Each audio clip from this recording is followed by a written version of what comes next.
Salut tout le monde et bienvenue sur la chaîne de Flob. On se retrouve aujourd'hui pour une autre review avec un volant qui arrive d'Italie, le GT Custom de Cube Control. Allez, je vous le montre tout de suite en détail. C'est parti!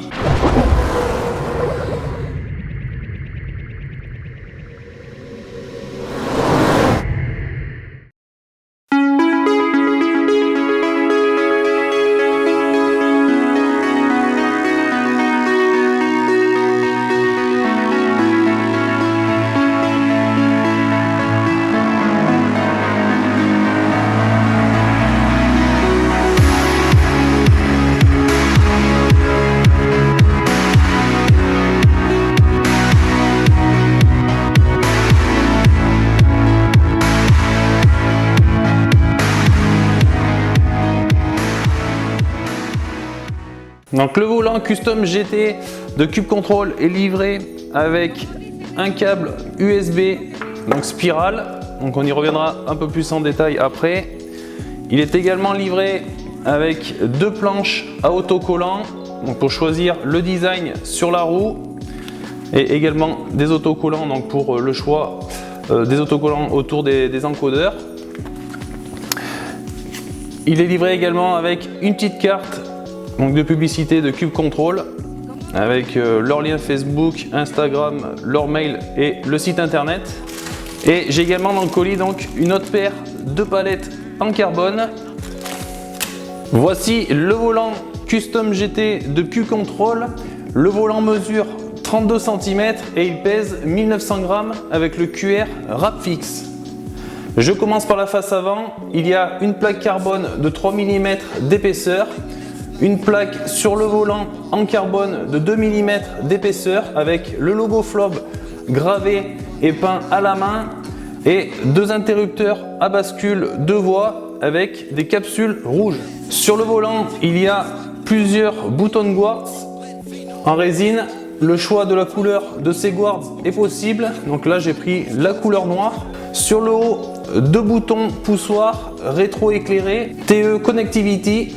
Le choix du rétroéclairage est également possible, donc 4 couleurs au choix, rouge, jaune, vert et bleu. Sur les deux boutons poussoirs du haut, on remarque que quand j'appuie dessus, le témoin lumineux clignote. Cela permet d'avertir quand le bouton est activé, idéal par exemple pour le limiteur de vitesse dans les stands. À côté, il y a deux interrupteurs à bascule avec voyant lumineux lorsqu'ils sont activés. Donc moi j'ai opté pour un rétroéclairage rouge pour rappeler la couleur du logo. Sur le bas, 3 boutons poussoirs lumineux, un joystick, 4 positions, donc idéal pour le réglage dans le menu. Et il est également bouton poussoir et bouton rotatif. La capsule est en résine de couleur rouge. Donc sur le bas, 4 encodeurs rotatifs ALPS, donc des boutons de haute qualité, donc de qualité automobile, avec des boutons en aluminium usinés CNC, mais il est possible de les commander en résine pour baisser le coût du volant. Donc deux encodeurs sur la face avant et donc deux molettes sur les côtés, donc un bon feeling dans ces boutons et la finition des boutons donc en aluminium là c'est vraiment très propre. Là, la finition est parfaite. Et sur la face avant, divers autocollants. J'aime bien ceux des encodeurs. Par contre, je les trouve moins jolis sur les boutons poussoirs et les encodeurs latéraux. Ils ne sont pas nets. Pourquoi pas, par exemple, mettre des marquages gravés et peints à la main, ce serait vraiment magnifique. Donc après, ça peut être une idée par la suite pour Cube Control. Ensuite, la roue Momo 30, l'une de mes roues préférées. J'adore la prise en main, une roue avec un super design, des reliefs, un plat sur le bas, un revêtement en Alcantara avec des gants. La prise en main est excellente. Le bout en cuir jaune sur le haut. Sur le site de Cube Control, vous pouvez choisir différentes roues et le prix évolue suivant votre choix. Cube utilise donc un contrôleur Léo Bonnard, le BU0836, donc un contrôleur haut de gamme. Donc Cube a dessiné sa propre carte électronique à l'intérieur et réalisée par une entreprise externe. Pour l'arrière, le volant est clos avec Une partie arrière en aluminium, usiné CNC, anodisé noir, aucune bavure, c'est très propre, donc rien à dire, chanfreiné sur le contour du hub. Sur le dessus, un marquage Cube gravé au laser, des palettes magnétiques réalisées par Cube avec des côtés en carbone de 2 mm d'épaisseur. La base des palettes est en aluminium, usiné CNC, anodisé bleu. Il y a beaucoup de détails, c'est magnifique, même les vis sont bleues, ce qui apporte une petite touche de design supplémentaire. Ce volant dispose des dernières palettes magnétiques. Le feeling a été revu par Cube, une course très courte, 3-4 mm, pas plus. Un contact très net, c'est top. Cube utilise des capteurs magnétiques à effet Hall, ce qui assure la fiabilité du produit. Les oreilles sont en carbone de 4 mm d'épaisseur, chanfreinées sur le contour, avec un joli design de 6,5 cm de hauteur. Alors j'ai donné un conseil à Cube, c'est de proposer aux personnes, du moins aux clients, deux types de palettes. Donc les autres oreilles, voilà, donc l'autre paire, donc qui mesure 8 cm de haut. Donc moi je les trouve plus appropriées pour les volants GT. C'est vrai que celle-là, là, je les trouve un peu petites. Donc j'avais conseillé à Cube de réaliser une autre paire de palettes pour pouvoir les modifier. Et voilà, donc je vous montre de plus près la différence entre les deux oreilles. Donc là, l'oreille qui était d'origine sur le volant, donc de 6,5 cm de hauteur. Et les nouvelles palettes donc, que j'ai conseillé moi à Cube donc de proposer aux clients pour les volants GT, donc de 8 cm. Moi je trouve que c'est beaucoup mieux quand elles sont plus larges pour les modèles GT. Après ça, je trouve que c'est plus approprié pour par exemple des palettes sur leur volant F1 par exemple. Donc là voilà, je pense que c'est une bonne idée pour eux finalement d'avoir deux palettes au choix. Donc là vous pourrez choisir les oreilles au moment de la commande. Donc des palettes avec un joli design, moi je trouve ça très joli. Voilà donc pour le réglage des oreilles et des palettes magnétiques. Donc pour régler latéralement, ce sera avec les deux vis à ce niveau là. Donc il suffira de prendre une clé Allen, de desserrer les deux petites vis. Voilà, et là je vais avoir un réglage donc sur 1,5 cm, donc je vais pouvoir également régler l'angle des oreilles. Donc il faut savoir que si je mets par exemple mes oreilles au maximum, voilà, je vais perdre un peu de dureté dans le feeling de ma palette magnétique. Voilà, donc plus je les rapproche et plus je vais avoir un contact très dur. Voilà, donc après c'est vraiment au goût de chacun, mais beaucoup de réglages possibles. Donc là, un réglage latéral sur 1,5 cm. Et ensuite, on va pouvoir régler la profondeur également des palettes avec cette vis et celle de l'arrière. Donc là aussi avec la clé Allen. Donc avec des vis anodisées bleues pour le design.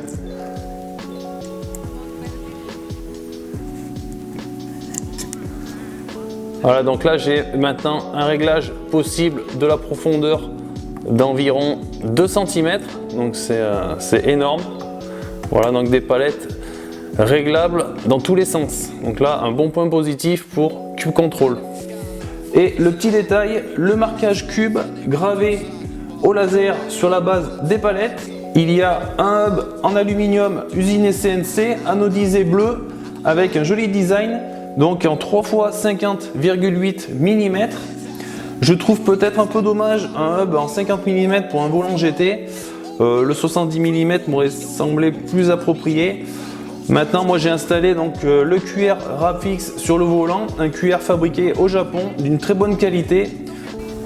Voici donc en détail le cuir, donc le Rapfix. Voilà, que j'ai installé sur le volant Cube. Donc moi je trouve que l'ensemble est vraiment très beau. Donc un cuir qui n'est pas donné, hein. On est quand même à plus de 300 €. Voilà, donc c'est du cuir fabriqué au Japon. Donc pour voilà, il suffira donc de presser pour décrocher le volant donc, du moteur. Donc ça, ce sera fixé sur le moteur Mich, donc il me faudra quand même un moyeu. mais je trouve que c'est vraiment quand même du bon QR, et là l'ensemble est quand même vraiment très joli. Après, comme je vous disais, c'est peut-être un peu dommage que le volant soit en 50,8 pour du GT, du 70 ça aurait été mieux je pense, mais bon voilà, dans l'ensemble on a quand même un joli design sur l'arrière de ce volant. Et sur le dessous du hub, donc un connecteur, voilà, pour relier le volant au PC. Donc le connecteur est vissé tout simplement, voilà, donc il suffira d'enfoncer et de visser, voilà, et donc il est livré avec un câble spirale d'une longueur de 1,20 m à 1,80 m. Le prix pour le volant GT Custom avec le volant Momo Mode 30 plus les boutons en aluminium est de 889 € plus les frais de port, et avec un volant OMP le prix est de 849 €. Il y a également le modèle avec la roue Motamec au prix de 749 € plus les frais de port, le hub seul au prix de 699 € plus les frais de port. J'installe le volant sur le Direct Drive et je vous donne mon ressenti en jeu. Je suis dans les stands de Autodromo International, Enzo et Dino Ferrari avec la Porsche 911 Cup. Je vais donc tester le volant GT Custom de Cube Control et je vous fais une petite conclusion. C'est parti. Alors à savoir que avant de démarrer, j'ai configuré, donc j'ai paramétré le bouton du haut à gauche donc pour la vitesse limitée dans les stands. Donc je vais l'activer. Voilà. Donc je trouve que là le bouton finalement du fait qu'il clignote, je trouve que c'est très bien pour cette option là, le pit limiter.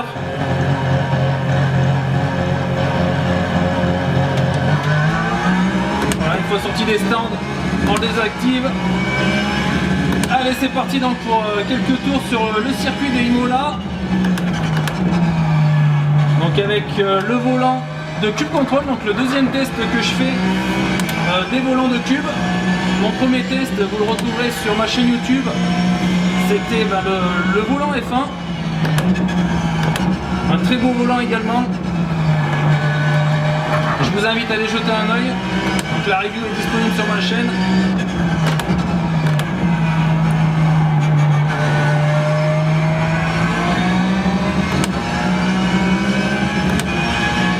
Donc là le GT Custom avec la roue Momo Mode 30, donc une de mes roues préférées, celle où je trouve que j'ai un des meilleurs grips avec la Sparco P310. On a vraiment une prise en main exceptionnelle. Donc 3 roues disponibles pour les volants GT, Motamec et désormais OMP, donc sur le site de Cube Control.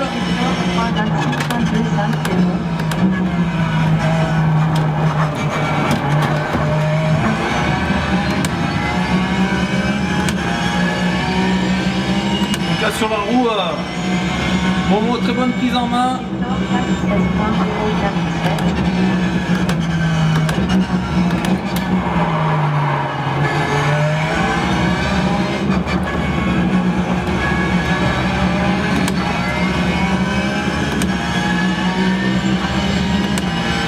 Sur la face avant, des boutons avec indicateur lumineux, donc deux boutons à bascule sur le haut. Sur le bas, les molettes donc sur les côtés, alors pas évident en jeu. C'est vrai qu'elles sont un peu basses les roulettes sur le côté là, on est presque obligé de lâcher le volant pour pouvoir les régler.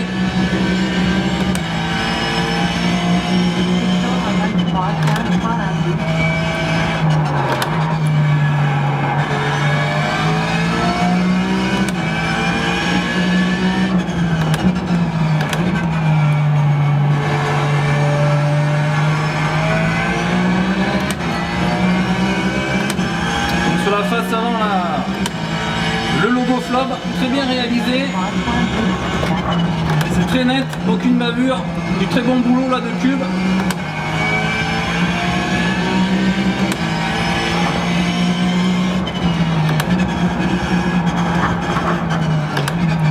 Bon, pour les palettes magnétiques, donc le feeling sur les palettes, eh ben, il est très bon. Honnêtement, un très bon contact. Donc là, moi je suis parti avec les oreilles de 8,5 cm de hauteur. Donc les grandes oreilles en carbone, moi je trouve que c'est mieux pour les volants GT. Donc c'est moi qui avais donné l'idée à Cube de proposer, on va dire, aux clients deux types de palettes. C'est vrai qu'un 6,5 cm, je l'ai trouvé un peu petite pour du volant GT. Donc désormais, sur une commande, vous pourrez choisir les palettes soit en 6,5 cm, soit en 8,5 cm. Donc après c'est au choix.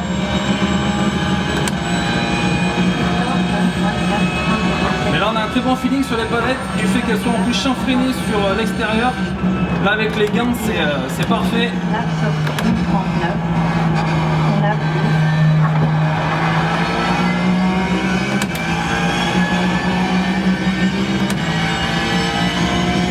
Donc là moi je les ai réglés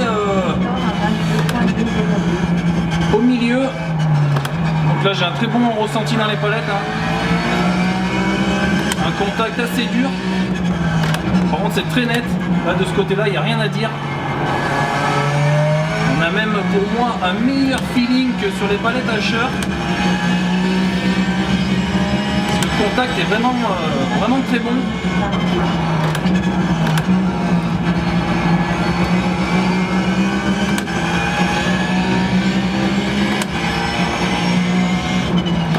Alors ce qu'il faut savoir, c'est au niveau des réglages des palettes, plus en fait on va mettre les oreilles vers l'extérieur et en fait on va diminuer le ressenti dans le contact. Et plus je vais rapprocher donc mes oreilles à l'intérieur et plus je vais avoir un contact dur dans les palettes. Donc après c'est au feeling de chacun.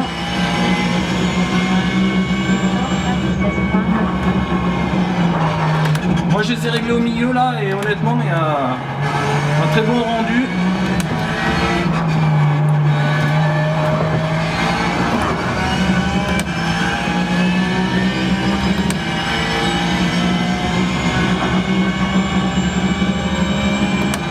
Il y a un très joli design sur ces palettes.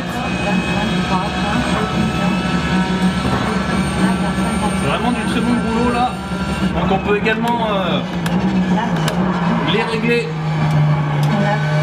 en profondeur, donc avec les deux vis latérales.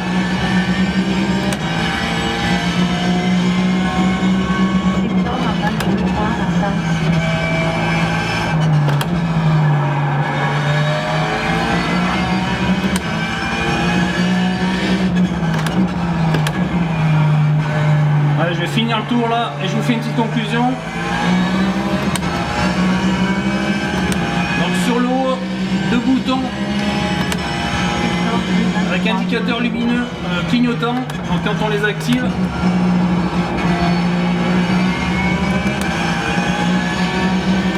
J'ai également deux interrupteurs à bascule avec indicateur lumineux.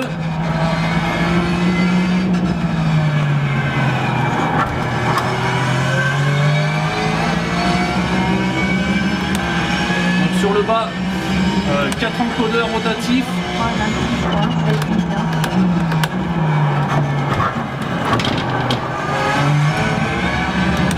C'est vrai que là les roulettes, je suis presque obligé de lâcher le volant pour pouvoir régler. Ça c'est un peu dommage.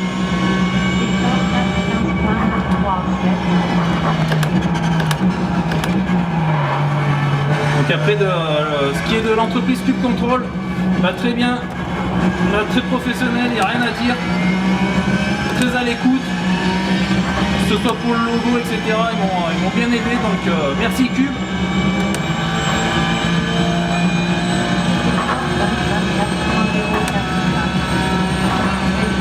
Voilà, le test du volant GT Custom de Cube Control est maintenant terminé. Donc moi les points positifs que je vais donner à ce volant, eh ben déjà c'est au niveau de la roue Momo. Moi je trouve que c'est vraiment excellent, une très bonne prise en main comme d'habitude. Ensuite, les palettes magnétiques, donc les nouvelles palettes de Cube Control, puisqu'elles ont été, le design a été revu par Cube. Et c'est vrai que là le feeling est vraiment très bon. Je pense que c'est une des palettes magnétiques où j'ai vraiment eu le meilleur feeling, honnêtement. C'est vraiment excellent. Beaucoup de réglages sur les palettes, donc là aussi un gros point positif, faut le souligner.